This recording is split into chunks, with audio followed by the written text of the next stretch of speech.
നമുക്ക് നട്ട് 1.5 വർഷത്തിനും 2 വർഷത്തിനിടയ്ക്ക് ആദായം കിട്ടുന്ന ഒന്നാണ് അബിയു. ഇതെൻ്റെ അബിയുമാണ് കേട്ടോ. ഇതെൻ്റെ 3ാമത്തെ അബിയുമാണ്.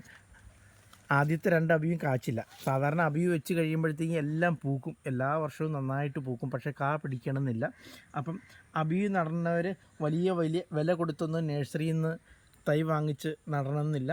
നമുക്ക് ഇതുപോലെ ഒരു ഫ്രൂട്ട് വാങ്ങിച്ചിട്ട് അതിൻ്റെ വിത്തെടുത്ത് കഴിഞ്ഞാൽ ചിലപ്പം 1.5-2 വർഷത്തിനുള്ളിൽ നമുക്ക് കിട്ടും.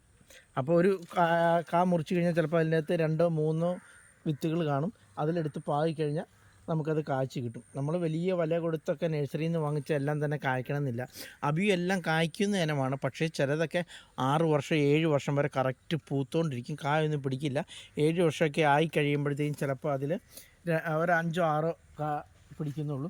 ഇതിപ്പം എൻ്റെ 1.5 വർഷമായതാണ് കേട്ടോ. ഇത് നിലം മൊത്തം അടി മുതൽ ഇങ്ങനെ ധാരാളമായിട്ട് നില മൊത്തം ഇങ്ങനെ കാച്ചു കിടക്കുവാണ് കേട്ടോ. ഏതാണ്ട് ഞാൻ എണ്ണിക്കഴിഞ്ഞപ്പോൾ ഏതാണ്ട് 60ഓളം ഇവിടെയൊക്കെ നിലത്ത് ഇട്ട് കാലും കൊണ്ട് ചവിട്ടി വരെ ചാടിപ്പോയി കേട്ടോ. അപ്പോൾ ഇത് അതിൻ്റെ ഒരു നല്ലൊരു വെറൈറ്റിയാണ്. ഇതിന് ഏതാണ്ട് എണ്ണിക്കഴിഞ്ഞപ്പോൾ ഏകദേശം 60ഓളം കായകളുണ്ട് കേട്ടോ. അത്യാവശ്യം നല്ല വലിപ്പമുള്ളതുമാണ്.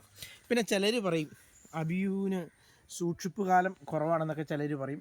അത് വെറുതെ പറയുന്നതാണ്. നമ്മളിത് ഫ്രിഡ്ജിൽ വെച്ച് കഴിഞ്ഞാൽ ഒരു 2 ആഴ്ചയൊക്കെ ഒരു പ്രശ്നമില്ലാതിരിക്കും. പിന്നെ ഇത് കഴിക്കാൻ നേരെ ഇങ്ങനെ പറിച്ച് ഈ ഫ്രൂട്ട്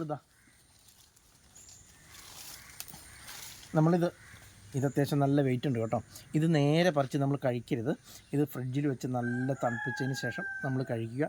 പിന്നെ നമുക്ക് ഏത് പഴവർഗ്ഗം വെച്ചാലും നമുക്ക് വെയിൽ വേണം, സൂര്യപ്രകാശം അടിക്കണം. ഇതിപ്പോൾ എൻ്റെ കണ്ടില്ലേ, ഇവിടെ ഈ വാഴയുടെ ഇല അപ്പടി ഇതിൻ്റെ മുകളിലേക്ക് വന്ന് കിടക്കുവാണ്. അതുപോലെ തൊട്ടടുത്ത് ദുര്യനെ നിൽപ്പുണ്ട്. അവിടെയൊക്കെ ദുര്യനാണ് നിൽക്കുന്നത്. അപ്പോൾ ഒട്ടും സൂര്യപ്രകാശം അടിക്കുന്നില്ല.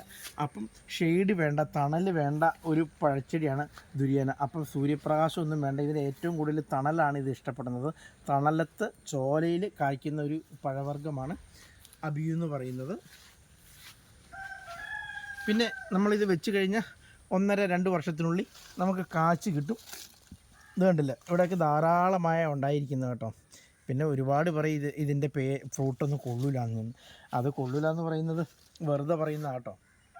നല്ല സൂപ്പർ ഫ്രൂട്ടാണ്. ഫ്രിഡ്ജിൽ വെച്ച് തണുപ്പിച്ച് കഴിഞ്ഞാൽ നമുക്കിങ്ങനെ സ്കൂപ്പ് ചെയ്ത് സ്പൂണും കൊണ്ട് കഴിക്കാനൊക്കെ അടിപൊളിയാണ്. അപ്പോൾ ഇത് നല്ലൊരു ഫ്രൂട്ടാണ്. എല്ലാവരും കഴിവതും വാങ്ങിച്ച് വെക്കണം. അപ്പോൾ ഞാൻ പറഞ്ഞല്ലോ, ഇതാരും വലിയ വില കൊടുത്തൊന്നും ഇതിൻ്റെ തൈ വാങ്ങിക്കേണ്ട. നമുക്ക് ഇത് കട്ട് ചെയ്ത് കഴിഞ്ഞാൽ ഇതിൻ്റെ അകത്തൊരു 3-4 വിത്ത് കാണും. സാധാരണ 2 വിത്തൊക്കെ കാണാറുള്ളൂ. ആ 2 വിത്ത് നമ്മൾ പാകിക്കഴിഞ്ഞാൽ നമുക്ക് നന്നായിട്ട് പരിചരിച്ച് കഴിഞ്ഞാൽ ഒരു 1.5-2 വർഷത്തിനുള്ളിൽ നമുക്ക് നമ്മുടെ വീട്ടിൽ അബിയു കായ്പ്പിച്ചെടുക്കാം. അപ്പോൾ അതിന് വലിയ സൂര്യപ്രകാശമൊന്നും വേണ്ട. ചോലയുള്ള കുറച്ച് സ്ഥലമുള്ള എടുത്ത് നമുക്ക് വെച്ച് പിടിപ്പിക്കാവുന്നതാണ്. പിന്നെ നന്നായിട്ട് പടരും കേട്ടോ. പക്ഷേ നന്നായിട്ട് പടർന്നാലാണ് നന്നായിട്ട് ഫ്രൂട്ട് ഉണ്ടാവുള്ളൂ. ഇതിപ്പോൾ ധാരാളമായിട്ട് അതിലുണ്ടായിരിക്കുന്നത് കേട്ടോ. കണ്ടില്ലേ, പഴുത്ത് തുടങ്ങി. കഴിഞ്ഞ ദിവസം കുറച്ച് പാച്ചു കേട്ടോ. അപ്പോൾ ഇതാണ് എൻ്റെ അബിയുവിൻ്റെ വിശേഷങ്ങൾ. ഇത് കാണുന്ന എല്ലാവരും ഒന്ന് ലൈക്ക് ചെയ്യണം, ഷെയർ ചെയ്യണം, സബ്സ്ക്രൈബ് ചെയ്യണം.